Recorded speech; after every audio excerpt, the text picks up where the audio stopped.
Hello, trophies. How are you today? Welcome to this little spontaneous Q&A live with Trophy Sally. I wanted to answer some questions that I got over on my Trophy Sally Instagram account, and I wanted to do it here on our I Jump Instead YouTube channel so that more people could come in and chit chat with me, and also more people would see it, because I know that these questions have some really good answers that I know a lot of you will want to hear. And so if you jump in and join me right now, go ahead and leave a comment in the comment box below. And if you have a question, I can answer it for you here. And then we can get rocking and rolling. I'll go ahead and wait just another minute for more people to show up. And so I wanted to just have a little live here with you to answer some questions. And so you can get up to speed with any questions you may have, or the answers to the questions that I got over on Trophy Sally and Instagram, because yeah, a lot of the content, actually most of the content that I post on my Trophy Sally account is fit model focused. And so I get questions for fit model, the new fit model division in bodybuilding, in the bodybuilding industry. And so I'm really excited about that endeavor that Stephanie and I are on, just to explore new avenues of where my strengths are and new opportunities for me to practice and perfect certain areas in my life. And so it's really fun, really exciting. And I can't wait to dive in this season and get to know all the ins and outs of the whole sport. And so I love how we call ourselves athletes in the sport. And so yeah, I get to be an athlete of the sport and bring my jumping body to it. And so really excited. Hi, Trophy Jen. I'm so glad you're here with me. Hi, Trophy Steffi. Hi, Trophy Nikki from Cape Town. So cool. Thank you so much, Trophy Jen. You're so sweet. Hi, Trophy Victoria. Hi, Trophy Vicky. I'm so glad you're all here with me. If you have any questions, just throw them in the comments below. I'd be happy to answer them. I can go ahead and jump right in to the questions that I have to answer here. And so we can get right into this live. Okay, so the first question that I have is, do I have a suggestion about a certain amount and intensity of jumping in order to lose fat while eating, I'm assuming, a starch-based diet, because she said eating like this? What are my portion sizes? So great question, because how much intensity should we be putting into our workouts, and how much time should we be putting into our workouts in order to reach our fat loss goals?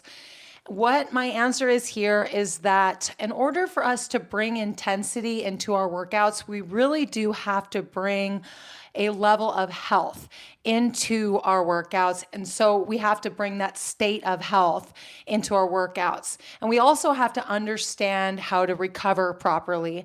And so those two things in itself, if we look around and we really look at the world we live in and what they're putting in on commercials, and the restaurants that we have access to, and all of the different ways that we're being told to eat in social media, and just everywhere that we learn, from books, from wherever, TV, we're all confused with what really brings that health, that foundational health into our bodies. And so I don't know if we all really have a grasp of that real true health that we need to have in order to be able to bring that intensity into our workouts that could easily get us into the best shape and the leanest body fat of our lives very quickly and very easily. And also the knowledge of how to recover properly, because that's the other half of it. We have to have a healthy body, and then we have to recover properly if we bring intensity into our workouts. And so it can be done and it can have an amazing result, but we have to step back and say, and be honest with ourselves, do we have that level of health in our bodies, and do we know how to recover properly in order to bring that intensity to our workouts that could potentially get fast results. I want to say that. But what we can do for sure, and with super low risk, is to come in to our workouts and stay in the fun zone and stay in the nose breathing zone, and then play around with pushing the threshold. And when we stay in this zone, then we keep the risk low for, overexerting ourselves or not having that health to really support the intensity. And then also, we don't need to have as much knowledge in recovery, or we don't have to have as much strategy in recovery. And so here we now can move through our fitness journey and really get results without setbacks. And so with that being said, how much intensity and how much amount of jumping in order to lose fat, it really comes down to how much you can do in quantity, and then how much intensity you can push without breaking your immune system down, without getting setbacks, without disrupting your hormones, and then without disrupting your sleep and your mood and your energy levels. And then staying consistent. And it really is a trial and error game. If you want to do the best that you can do, then you would first look at all of the ways that you can be your healthiest. And so you can come into your workouts and perform at those levels that could potentially, shift you into results faster. And also learn about recovery. And so you can push in your workouts and recover better, because it can be a simple solution. I really do feel like it's meant to be easy. We're meant to be human beings that can move, that can push intensity and recover properly if we really understand how to, have that health and recover. But we don't have that information. We don't have those tools. And so oftentimes we find ourselves in our exercise regime and we get a setback, whether it's a physical injury or like a bone or joint injury.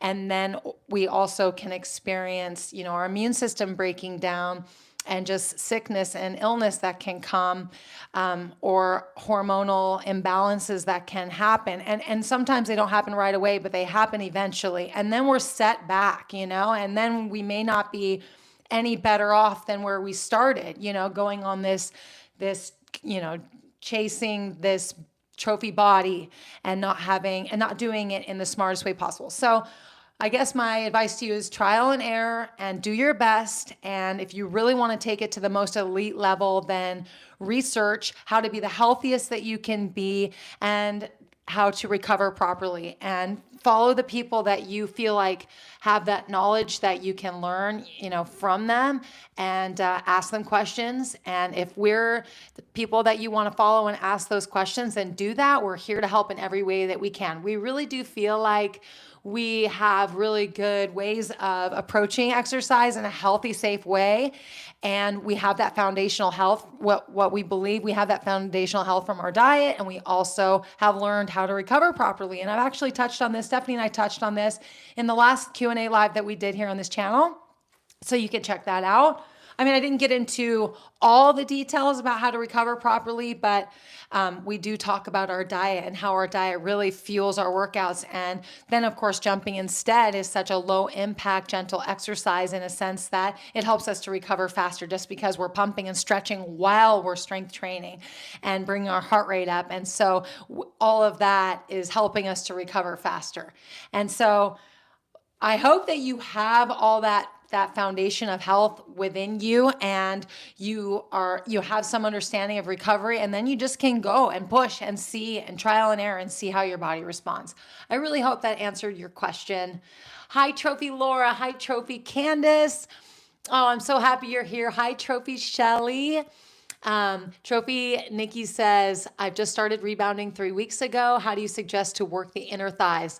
I've lost muscle in my inner thighs and I'm battling to get the muscle back. So the skin has become saggy. By the way, I love your workouts. So great question. Inner thighs, there's lots of ways to work inner thighs. You know, if you're in a squatted position on your rebounder and you point your legs out and you push in, and then you do parallel pushing, and then you do pointed in pushing, and you shift your weight around in your feet, you'll feel when your inner thighs get activated, and then you can just be in the pushing or you can bounce in those positions. And then you can also do kicking out to the side, which stretches the inner thighs. Any movement that puts resistance against the inner thighs and also lengthens and stretches the inner thighs will work the inner thighs. And you really just have to keep exploring the workouts and notice when you start to go into those muscles in your inner thighs and in certain moves that you do. The kicking out really helps, and then pointing the feet out and in can help you target the inner thighs. Keep practicing. It will make perfect. And you really got to know that you're in it for the long game. And you really want to look at it like that, because it's not a short-term solution to a trophy body and then you give it up. This is something that will carry you for the rest of your life. And our grandmother, who passed at 104, she was bouncing at 93. And she would have kept bouncing had we brought our rebounder with us when we scooped her up and took her to Hawaii, but we didn't because we were silly at the time. But she was bouncing in her 90s. And so you want to look at your rebounder like that's exactly what you're going to be doing. And so just jump for joy and do as many different workouts as you can and learn as you go. And you will learn everything you need to know. I do get setbacks with Trophy. Eva Marie says, I do get setbacks with the detox. It's not so much having achy muscles or feel physically exhausted right afterwards like I do on other traditional exercises.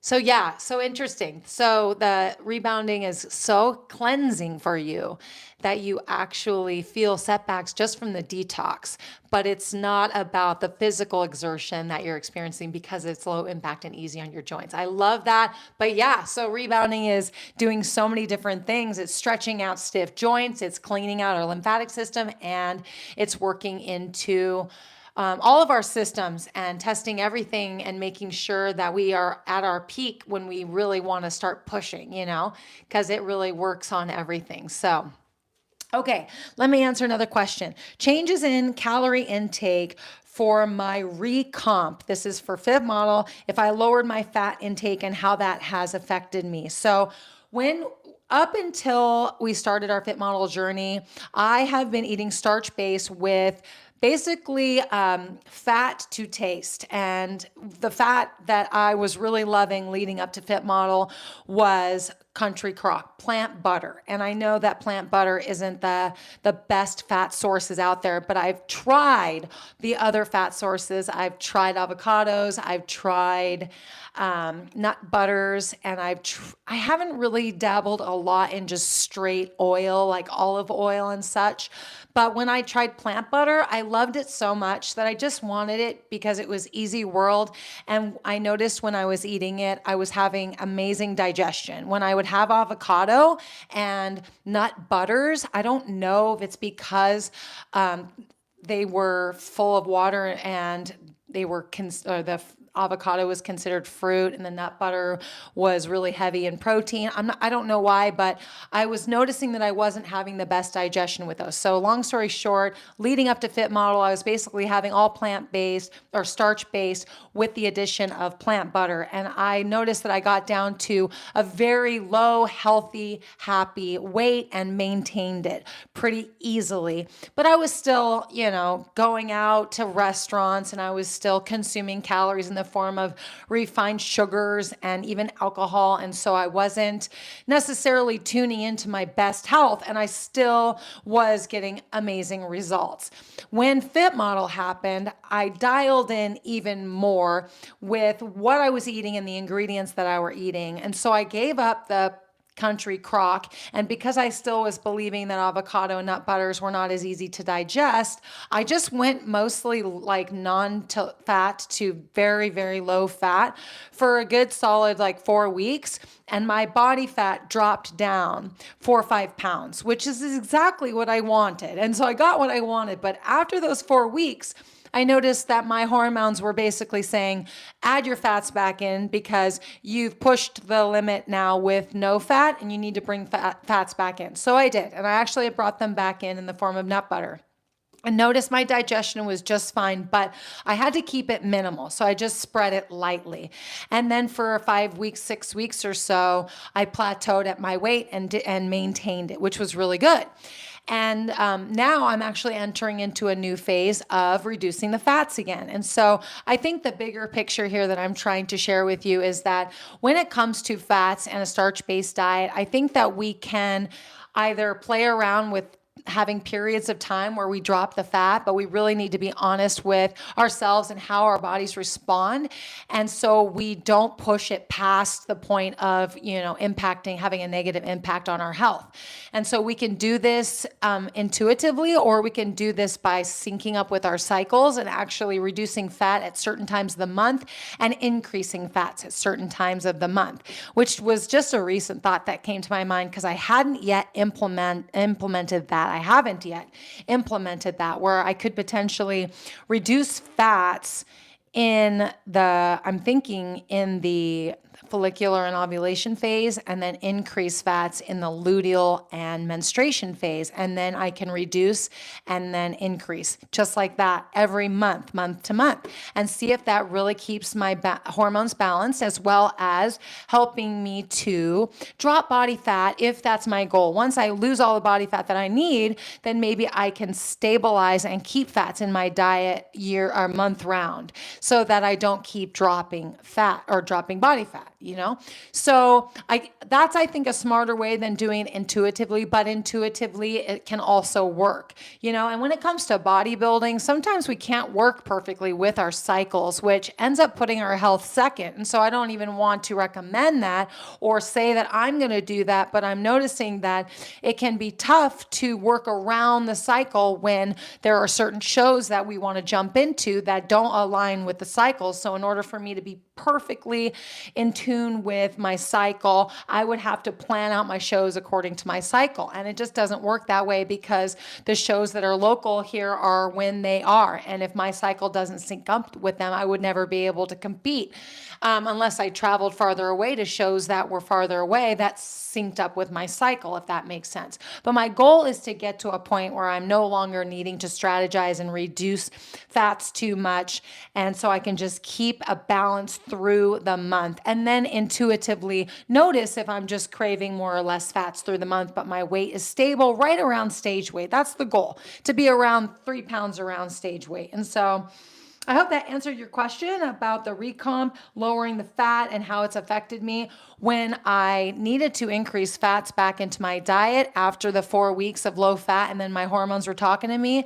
My hormones, how it affected me was that I lost my period and also just had extra anxiety. I lasted fine though for those first 4 weeks, but who knows how much of a hole I was digging. And so adding fats back in totally healed me though, and brought my period back, and also reduced anxiety. So that was a really good way for me to just get back on trophy track. And now I know that that's exactly what I was doing intuitively, was realizing that I can cycle fats. And I liked that. I love that I learned that. So do you find sitting cross-legged, which I'm doing right now, and sitting bounce still helps? I have bad plantar fasciitis recently and can't stand and bounce. Sitting cross-legged and bouncing. I've tried that, where you're like Indian style sitting. It's not very easy to do that, but it could be fun, I'm thinking that it could be kind of intense for the back to kind of try to get momentum when sitting cross-legged, but just keep your feet on the ground and bounce, and absolutely sit bounce. I sat bounced for the first 3 years of my rebounding journey because of an ankle injury. And the only reason why I kept sit bouncing for 3 years was because I didn't know how to heal my ankle injury. injury. But I've recently made a rehab video to address how to heal injuries, because I finally learned how to. And basically what we have to do is we have to bring circulation into the injury without aggravation. And then we need to deeply stretch into the injured area without crossing into that level of pain that's like alarming pain. We don't want to go there, but we need to go in and stretch, because usually injuries are from tightness and scar tissue buildup. Now, if there's a broken bone or something, that will need to heal first. But if it's just a sprain, then we need to, or a pulled muscle or things of that nature, then we need to eventually get motion to it, get circulation to it without aggravation. And then we need to start going in and stretching deeply, deeply, deeply, like putting it into positions that are like, okay, that was deep, but not that alarming deep.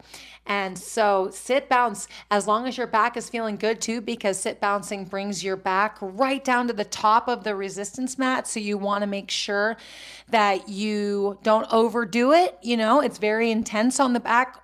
Just remember that rebounding is already a concentrated form of exercise. So bringing your back right down to above the resistance mat is just high concentration on the back. So you just build your way up. So go easy and do a little bit at a time, and you can work your way up that way. And when you're feeling good, you may already be up 5 to 10 minutes at a time. Just stick with that and try not to work up to 30 minutes, because there's no reason to ever sit bounce for that long. But you could, but we want to get you healed so you can do stand bouncing again. Oh, and the plantar fasciitis. So you've got to work into that, to the bottom of your foot as well, by stretching out the bottom of your foot and rolling your foot onto like an iced water bottle and stretching it, and putting your feet in positions that really help you to get in there. And then of course, notice your healthy habits playing a role in your healing process. Make sure you stay nice and hydrated and eat healthy, and rest it when you don't need to be standing on your feet. Sit down. And then you can heal, because sometimes it's just about getting out of the way so that your feet can heal, rather than thinking that you have to just work so hard at it. Sometimes it's just letting it rest, and then it can start to heal on its own. But plantar fasciitis definitely takes some work, just like any injury. So I want to get to these next questions that were on my Trophy Sally account really quick. How many hours do we need to rebound to get abs? So this is a great question. When it comes to having muscles be revealed, of course, diet plays a huge part in showing the muscles that we've built underneath the layer of body fat that we have. And then we all have different genetics where we store body fat. So if we're pear-shaped, we're probably going to see abs sooner than if we're apple-shaped. I was 60 pounds heavier than I am now, and I still have loose skin on my stomach. So I still don't have abs, but I can feel abs underneath, and I can see my top abs coming in. But so how fast can you see abs? It could be different for you from the next person, and I can't tell you exactly, but what I can tell you is to jump for the joy of it and for the understanding of the health that it's bringing to your trophy body, to your organs, to your bones. It's, maintaining and increasing your bone density. It's keeping you mobile. It's keeping you flexible. It's keeping your muscles strong. And it is giving you something to do to pump your blood and to release endorphins and serotonin and keep you in motion, because we really are our healthiest selves when we stay in motion for many hours in the day, because I think that's what humans are here to do, is to move and then to sleep, and to move and to sleep, and to not be sitting around a lot. We need to be in motion, and the rebounder gives us the opportunity to do that in the comfort of our own home. And then it sets us up for success, so that when we do want to go out and take a walk, or we do want to go take a bike ride if we like to cruise around the block, or if we do want to join the YMCA and go get into a pool pool or jump into a yoga class or go play pickleball with our friends or go on a beautiful hike, we have the strength in our joints and the strength in our muscles to be able to do that. And so I think we should be on our rebounders as often as we can and enjoying every bounce. And enjoying every bounce really can come down to the quality of our rebounder, because the higher quality rebounder, the better the bounce feels. The cellar size rebounder feels so good to bounce on. When I bounce on it, I feel like I'm bouncing on butter. I know that might not make sense, but you get what I'm saying. It just feels really good on my body. And I have other rebounders and they feel okay too to bounce on, especially because I have the foundation of strength that I've built on the cellar sizer. So my body can handle other rebounders. But I know when I jump on those other rebounders that if my back were weaker, my joints were weaker, those other rebounders, I would have to make sure to go really easy on them because they're a little bit more jarring than the cellar sizer. The difference between this rebounder and other rebounders is not only the springs that are around as the resistance mat, as opposed to bungees, the springs are very supportive and very strong, but it's the mat material here that is very giving and it's very supportive, and there is no other rebounder on the market that has this same mat material. Even when I'm doing plank to push up on it, I feel very safe in my wrists and in my elbows and shoulders when I move up and down from plank to push up because of how soft and giving and wonderful this mat is. On other cheaper rebounders and other rebounders that even sometimes are similar in price, the mat material is not the same. It's stiffer. And so I like the cellar sizer rebounder and recommend it to everyone. There is one other rebounder I just have to say that I feel like is my second place favorite rebounder. It's almost the exact same price as the cellar sizer rebounder, and that's the JumpSport 550 Pro. And what I love about that rebounder, and then my third place rebounder is the JumpSport 350 Pro. But what I love about those two rebounders, first of all, the 550 Pro is bigger and it's more expensive than the 350. But otherwise, they're pretty similar. They have these big, beautiful handlebars that are very sturdy. And I love that because that helps us to perform on the rebounder in a different way, in a unique way. The cellar sizer handlebar is made to move so we can push it away from us and pull it towards us and not depend on it as much. So there's, a strategy with having the handlebar that the cellar sizer comes with. And I still think the cellar sizer is the number one rebounder, but the JumpSports 350 Pro and 550 Pro, the handlebar is spectacular. And so if I were to have all of you have the best of both worlds, you would have a cellar sizer and you would have a JumpSport 350 Pro or 550 Pro. But when it comes to having a little bit of weakness in our joints, the 550 Pro has a little bit of a softer bounce. And so it's a really great rebounder to consider if this rebounder is too powerful. And I know that sometimes we have to bounce on this rebounder in order to know if it's too powerful, but unfortunately we don't have rebounders at our local sporting goods stores to try them all out. And so you just have to take our word for it. The cellar sizer, the JumpSport 350 Pro, and the JumpSport 550 Pro, which is a bigger, a little more expensive, a little bit softer. Those are the top three rebounders that we recommend for safest results. So sweet. Thank you for your comments here. Trophy Christine says, I am cardio fit, just started rebounding with your free program and love it. In menopause, fighting weight gain, what would you recommend for me regarding your membership programs? So you're jumping into our free workouts and you're just getting started. Don't jump into our membership quite yet. See what level you like to jump into as far as our workouts that you're doing, and just keep learning, keep growing and learning and growing. Give yourself at least a month of just exploring all of our workouts. Then by the time you jump into our membership, you're going to feel very familiar with the moves. When we say, okay, now we're doing this move, you're gonna be like, I know that move because I've tried so many different workouts from I Jump Instead that all of the moves just seem out, I won't stop you. And I want to encourage you to do that because I know that you're in the comfort of your own home. So you can follow along at your safe pace and you can just start getting to know the ropes from the latest and greatest workouts that we have in our membership.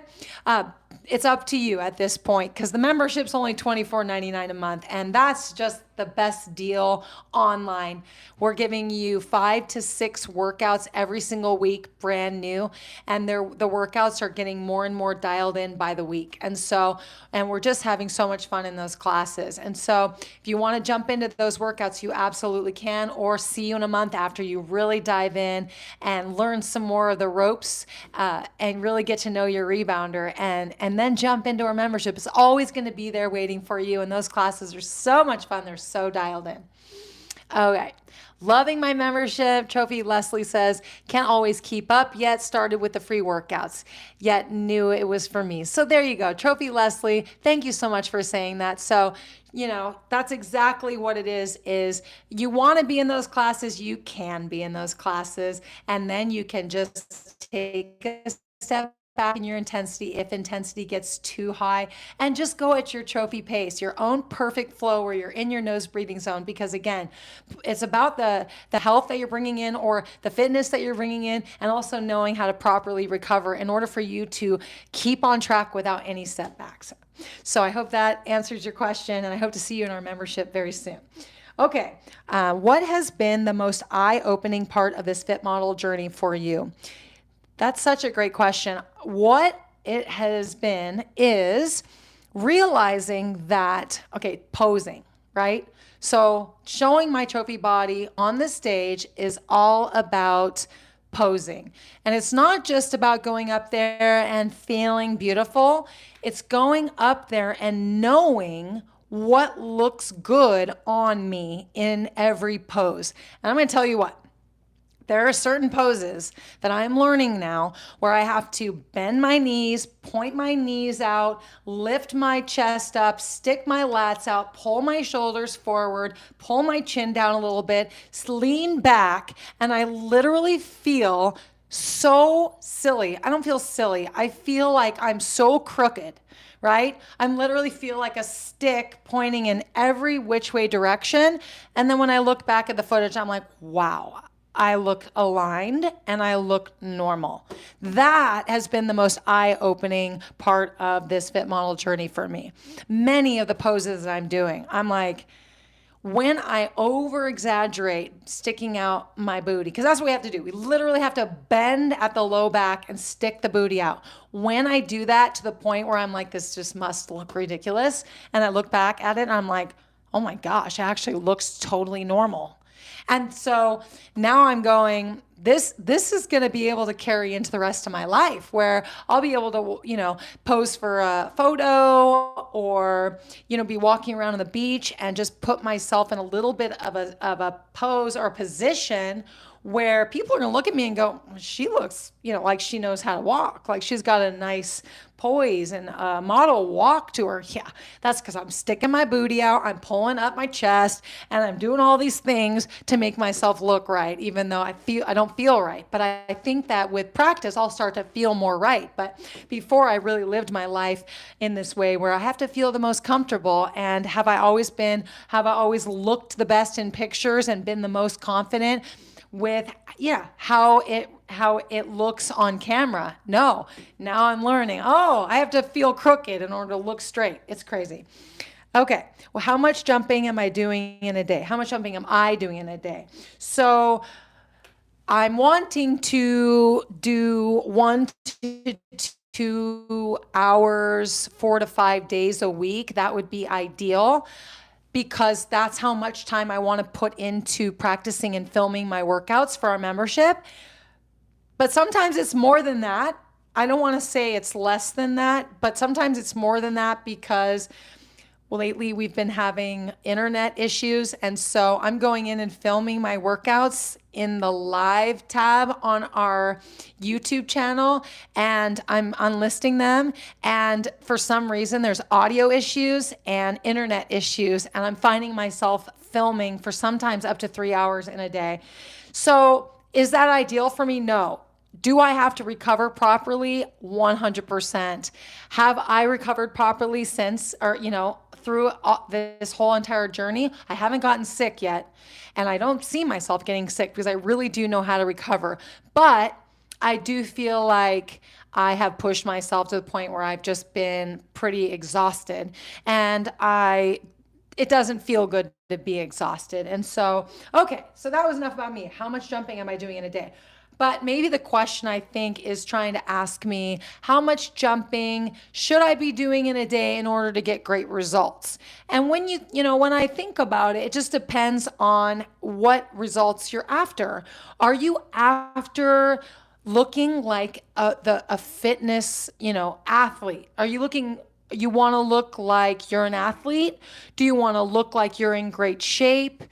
Because I think that when it comes down to really having a look like you do work out, you have to be in a mentality of, well, then I work out, and I work out just about every day. And because I'm up for 14 hours a day, that's a lot of hours that I could dedicate to, of course, the things I have to do in my life, plus training, maybe 2 times in the day. And it shouldn't be about, oh, I've got to work out again. It's more like there's so many hours in the day that in the afternoon, since jumping is like playing, we could and should be getting on our jumpers again and doing a little fun, 15-minute jump, whether it's to an I jump instead workout or going rogue or following anyone on YouTube. We, in our membership, have these 10-minute conditioning classes that are to music, and Stephanie also films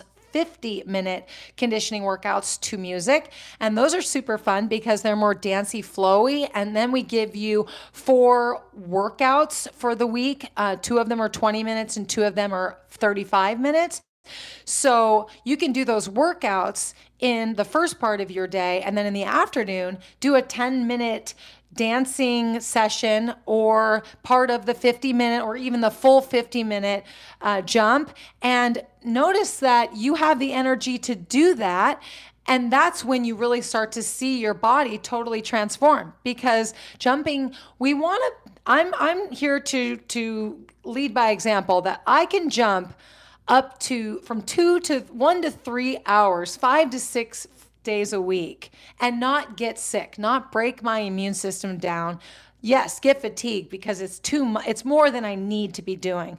But imagine if I were doing treadmill running or weightlifting for that many hours, 5 to 6 days a week. I would need to be taking supplements. I would need to be doing some serious recovery in a way that would, help my immune system to stay strong. But I don't take any supplements at this time in my life. All I eat are starches for recovery and sugar for recovery.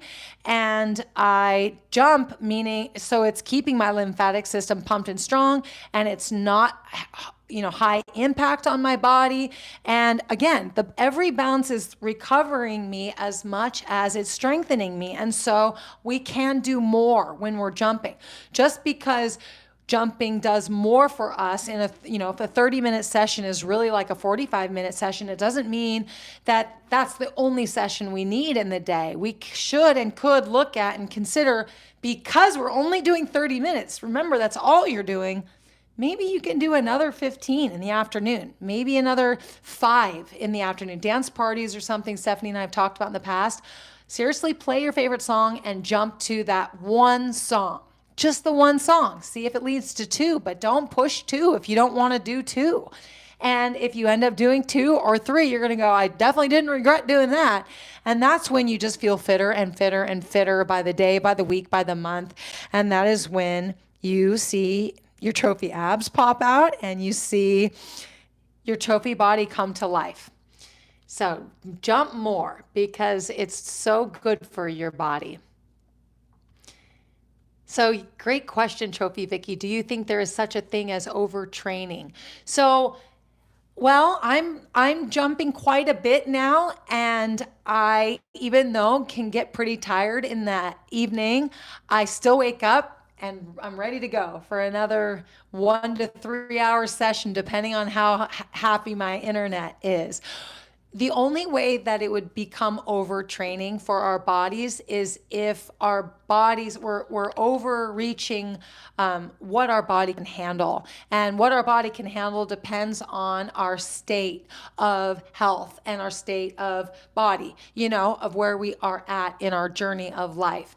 And so if we want to do more and we're noticing that we're reaching our limit in the day and we don't feel like we can do more, then we have the option to take the intensity with where we're at and to reduce it and then turn it into more if we want to do that. Or if we've reached our cap with the amount of time that we're putting in, can we stick with that same amount and increase intensity a little bit? So, and then see how our body responds and then see if there's ways to improve recovery. Recovery comes down to hydration, sodium, sugar. Well, I say sugar, but it's really replenishing our cells with that glucose and that glycogen, the stored glycogen that we're using in our workouts.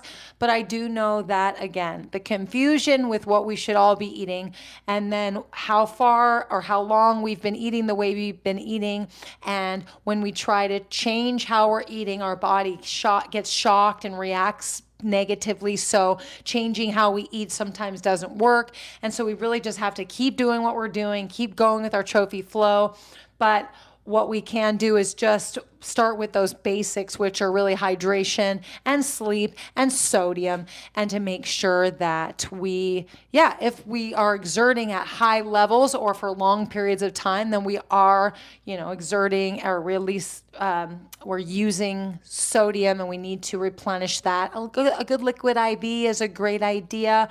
But if we're not sweating in our workouts, then we don't need to consume more salt. It's just if we're sweating and we're going for those longer periods of time. But otherwise, just staying hydrated and focusing on getting to bed early and sleeping well and doing what we can to improve our sleep.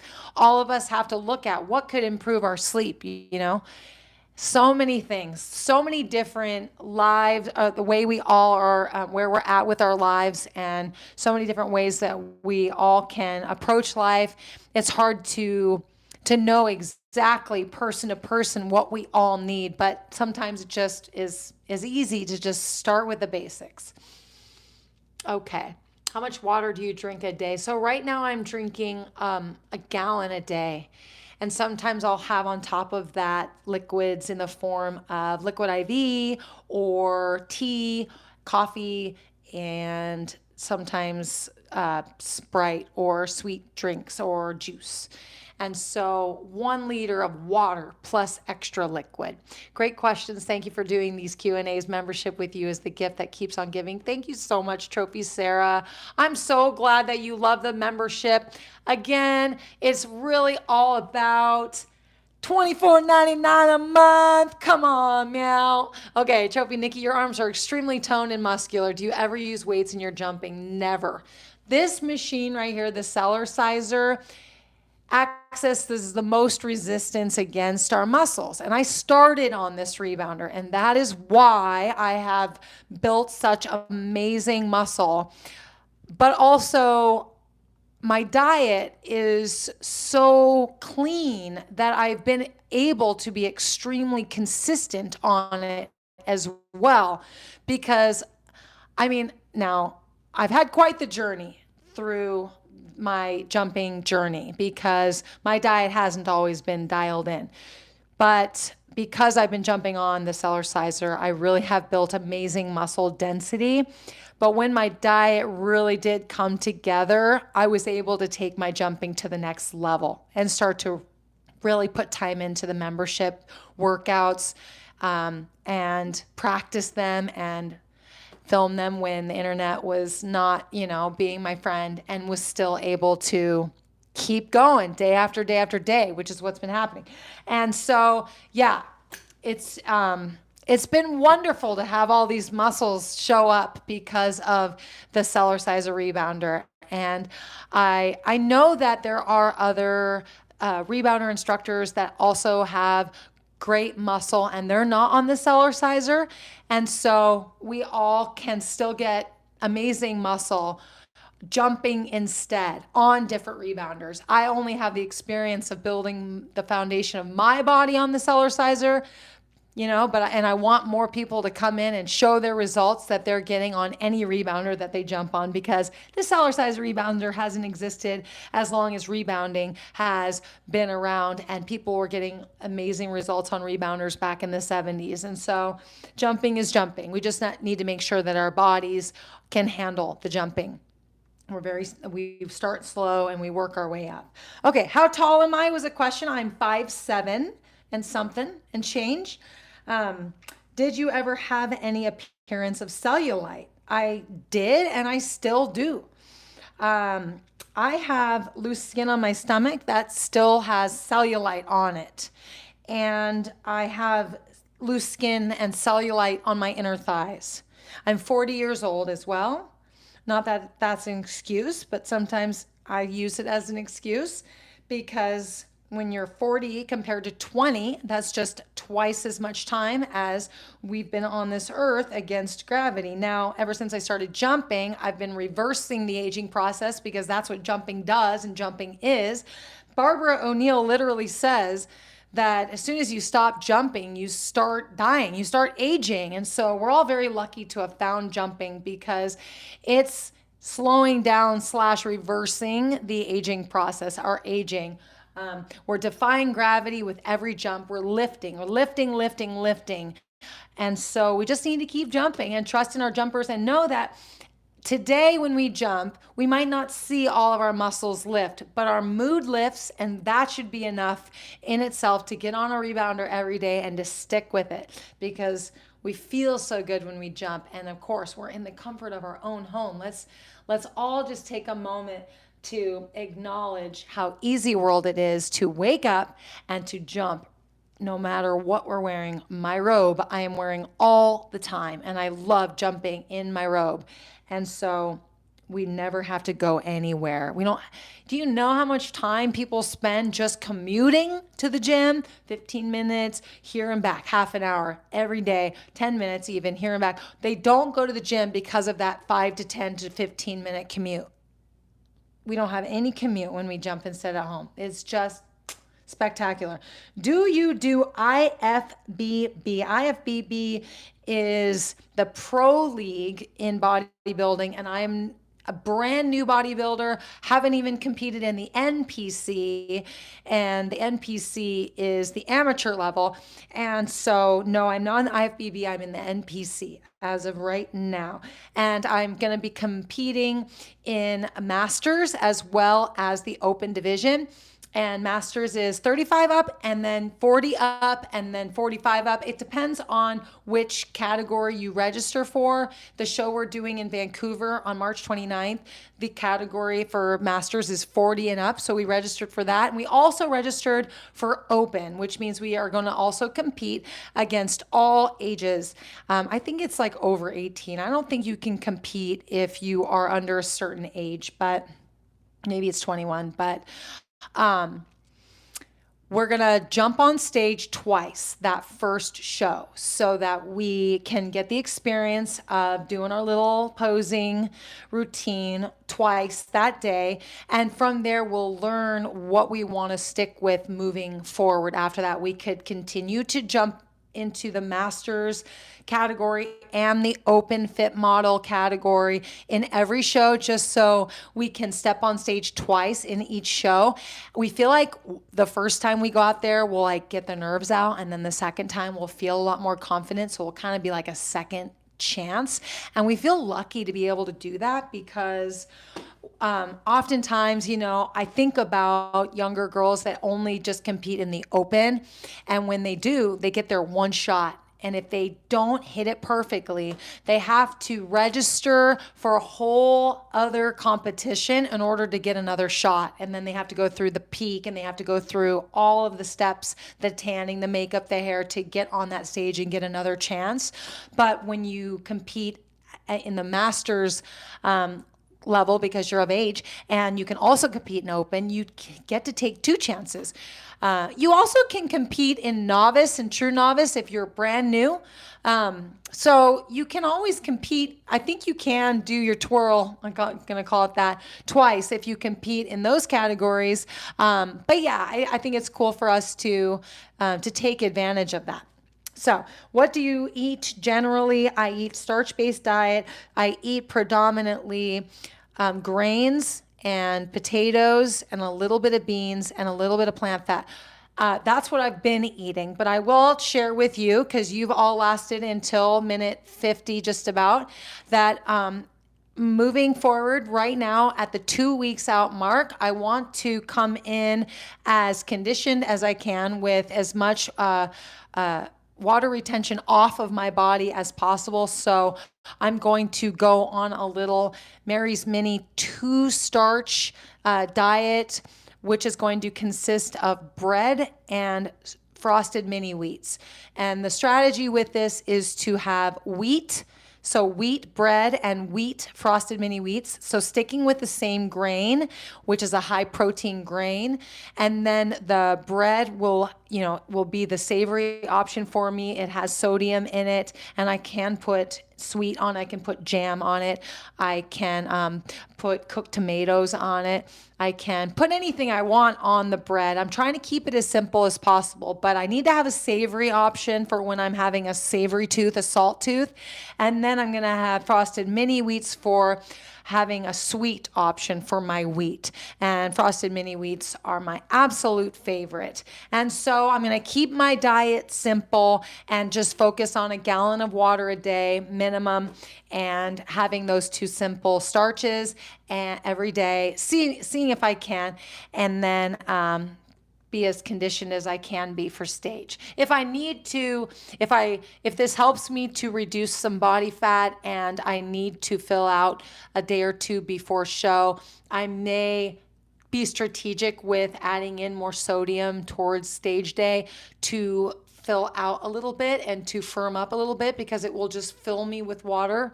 And so because all the carbohydrates that I eat will just sit in my body with the sodium.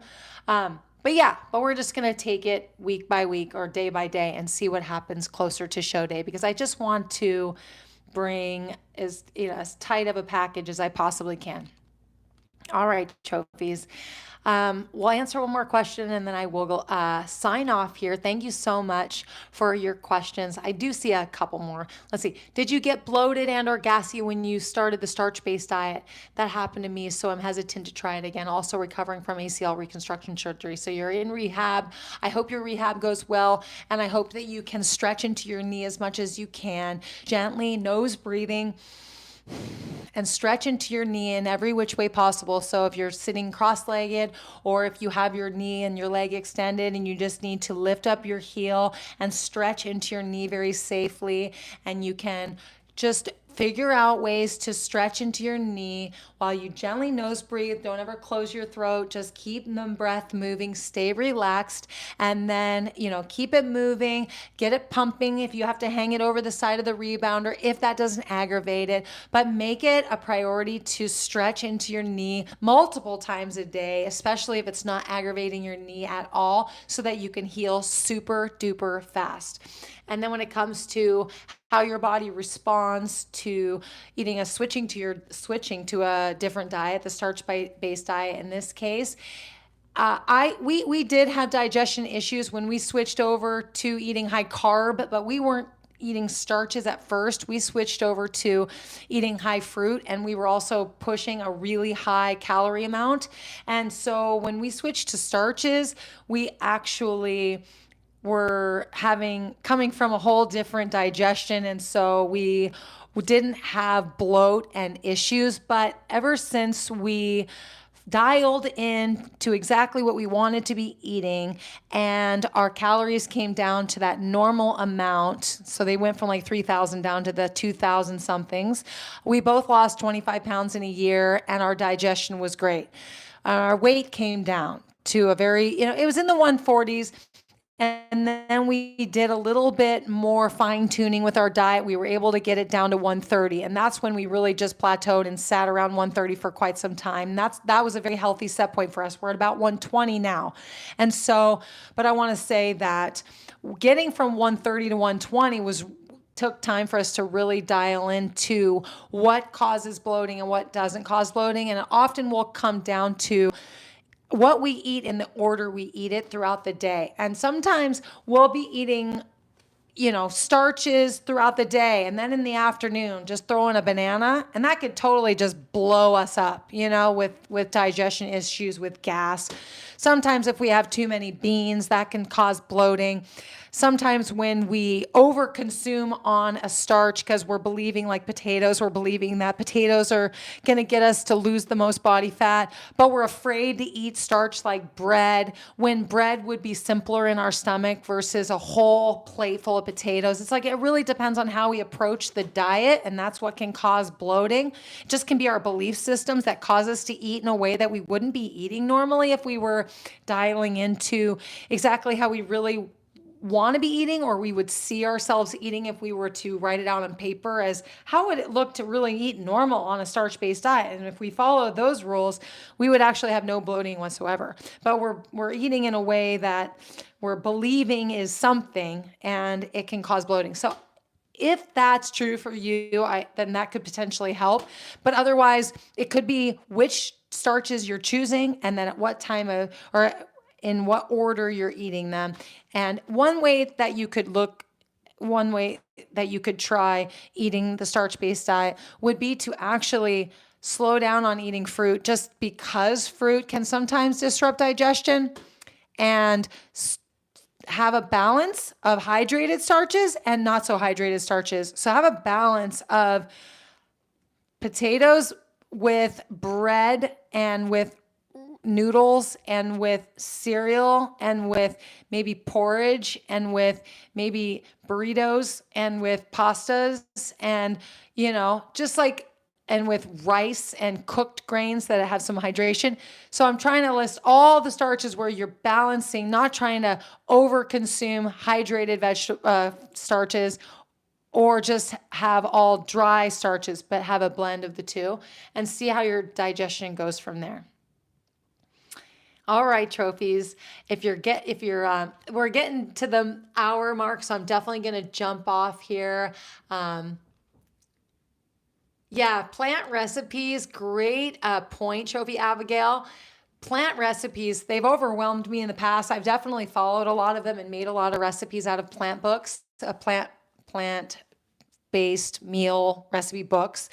And it's just, my spice cabinets just fill up, and I really just want to be eating potatoes cooked in an air fryer and with some salt and pepper on them, maybe garlic salt on them. And I want to have bowls of frosted mini wheats, or bowls of cream of wheat or cream of rice, or corn grits, or ramen noodles, not the ones that are Top Ramen, but the Koyo brand that don't have any fat in them. And lots of sliced toast. Toast is so easy on the stomach. So easy on the stomach. So the last question I'm going to answer is, do you have any tips to fall asleep early? I know you guys are so good with your sleep. I have a hard time getting in a comfortable enough position to fall asleep, relax into sleep without tension. Great question. So before bed, bounce and see if that helps you to exert any extra energy that you still have, that you haven't exerted yet. Otherwise, know that even if you're not sleeping in bed, it's okay to just be off your feet and in more of a horizontal position. Maybe you're propped up a little bit, that's fine.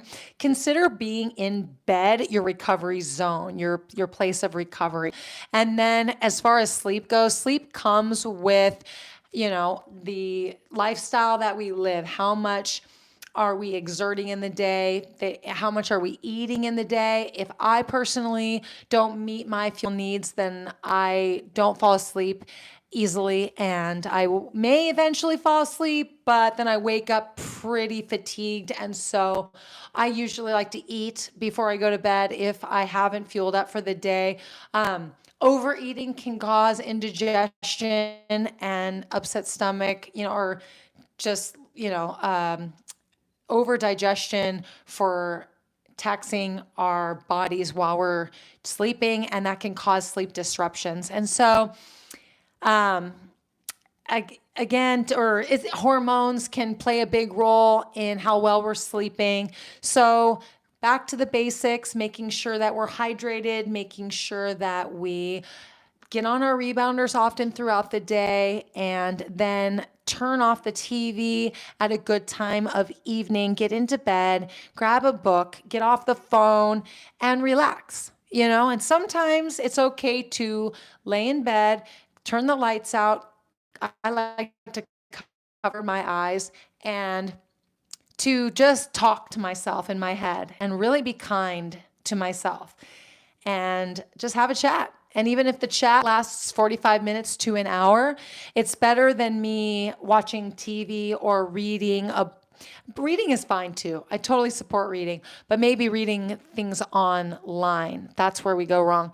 And so TV and screens, try to avoid that, and talk to yourself if you want to be lights out, trying to go to sleep. Just have some good talk or read a good book and just be in bed.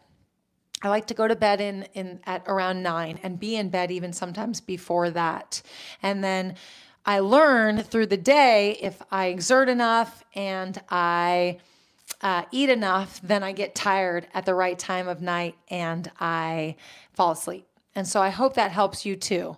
And be kind to yourself though, if you're in a certain phase in your life that you might just be,